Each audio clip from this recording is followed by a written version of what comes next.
Benjamin Franklin once said that nothing can be certain in life but death and taxes. And if there is one thing that we can learn from that, it's that clearly Mr. Franklin had never come across the concept of a bad tie-in movie game before. Movie tie-in games existed for the sole purposes of taking people's money and disappointing them at the same time. And if you wanted to go above and beyond that, then you can find yourself a job at a real studio, mister, because we don't tolerate that kind of attitude here. So spare a thought for these 8 movie tie-in games that clearly didn't get the memo because they're actually good.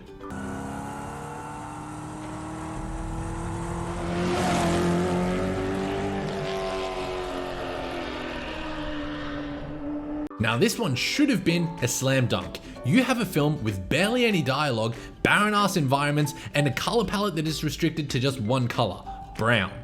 Developer Avalanche Studios should have been absolutely phoning this one in, but instead what we got was one of the most underrated games of the last generation. Mad Max gave us an open world full of things to do, added combat both inside and outside of vehicles, and even gave you the thrill of turning a hunk of junk into your own magnum opus, with no less than 17 upgrade options available, all of which changed not just how powerful the car felt, but how powerful you felt in it. What should have been an absolute snooze fest turned out to be one of the most exciting and satisfying open world games we've ever gotten. So overall, huge letdown for us movie tie-in game purists. Oh well, at least we still have Fast and Furious Crossroads. Not so fast. Now there's a game that knows how to be painfully disappointing. What in the name of... Get me down from here! What are you staring at, you slack-jawed morons? Lower this damn thing! Ah! What?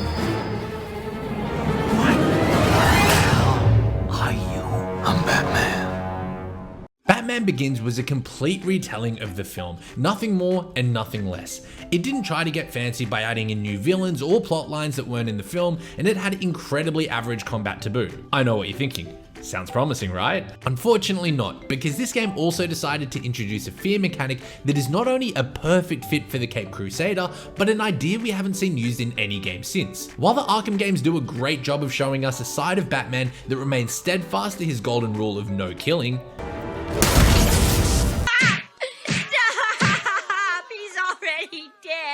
Batman Begins shows us the side of Batman that Gotham fears. By using your environment to your advantage, you can create the same fear in your enemies that we felt during that shipping yard scene in the film. Just a real shame, especially seeing as we've had so many bad Batman games before, so we know it can be done.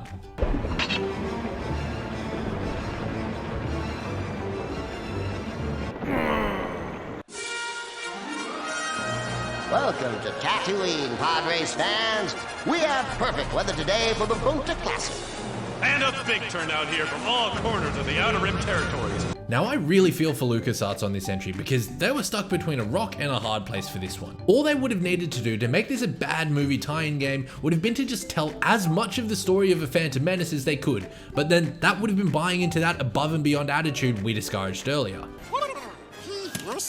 Instead, they took the decidedly lazier approach to just focus on creating a single part of the film instead, and by doing so, accidentally made what is considered to be one of the best Star Wars games of all time. Not only could you race as characters like Anakin Skywalker and Sebulba, but you could also slide right into the pods of fan favorite characters like Arc Bumpy Roos, Fud Sang, and who could ever forget Malhonic?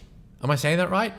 Morhonic. Whatever, doesn't matter. Point is, this was a sci-fi racer that moved at 12 parsecs an hour, had a wide range of planets, tournaments, and races you could all use, and was just an all-round delight and not at all like its movie counterpart.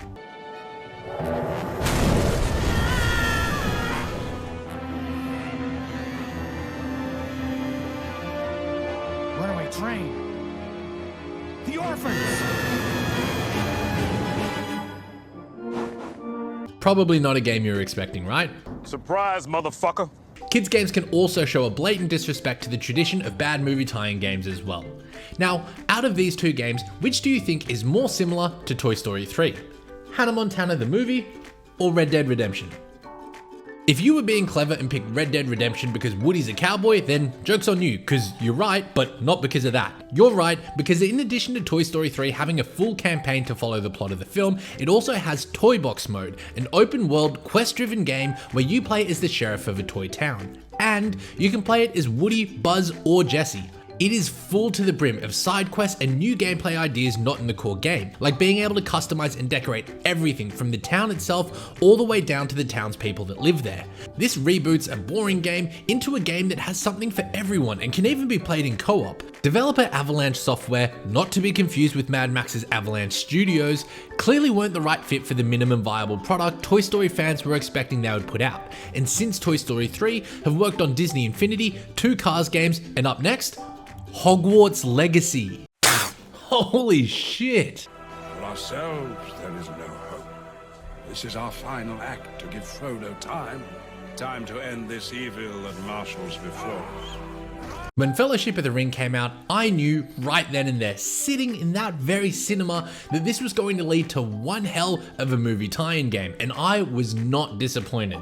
And by not disappointed, I mean incredibly disappointed, because that game was fucking awful. Now, I'm not sure who decided to step in and get this back on track, but by the time The Two Towers came out, we'd gotten a game that was undoubtedly far better than Fellowship. So when Return of the King rolled around, this felt like more of a AAA Lord of the Rings game that, dare I say it, didn't even feel like a movie tie-in game anymore. Not because it strayed from the movie's plot, it hit every beat that you hoped that it would. It delivered one of the rare experiences where the game that you wished for in your head when you were watching the movie, well, that was exactly the game we got, with even more playable characters than The Two Towers, each one handling differently, and combat that was simple yet addictive. This game really did bow to no one. I mean, boo. Give me bad movie tie-in games.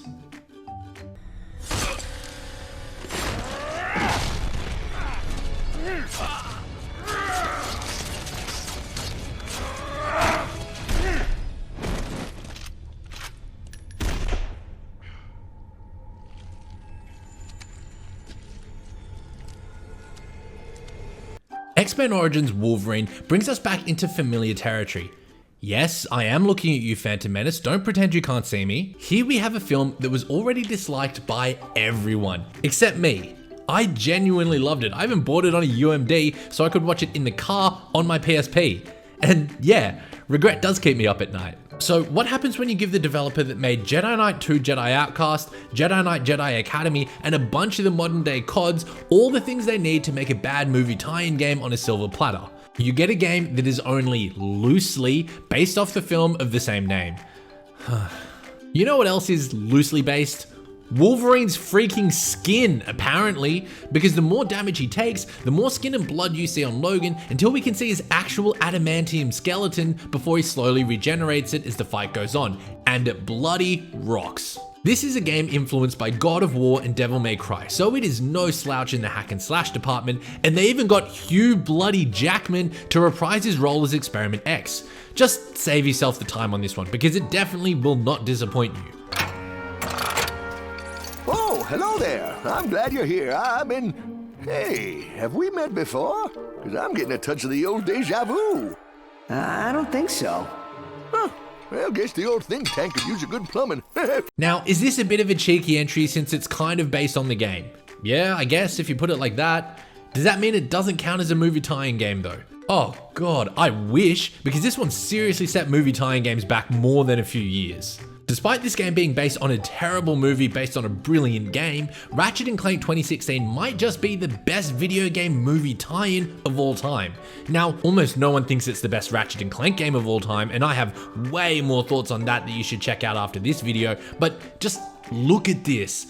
I didn't think a tie-in game has ever looked so good or had gameplay so tight and refined. Now, you could argue that Insomniac had a bit of an unfair advantage on this one, seeing as they spent the last 15 years practicing how to make good Ratchet & Clank games, but they've also made plenty of bad Ratchet & Clank games, so it's really no excuse. It's short, sweet, and a fun platinum, if you go in prepared for the Groovatron trophy. The only disappointment to be found in it was in its story, and the movie had already disappointed me with that, so there's no extra points for originality either. Mary Jane.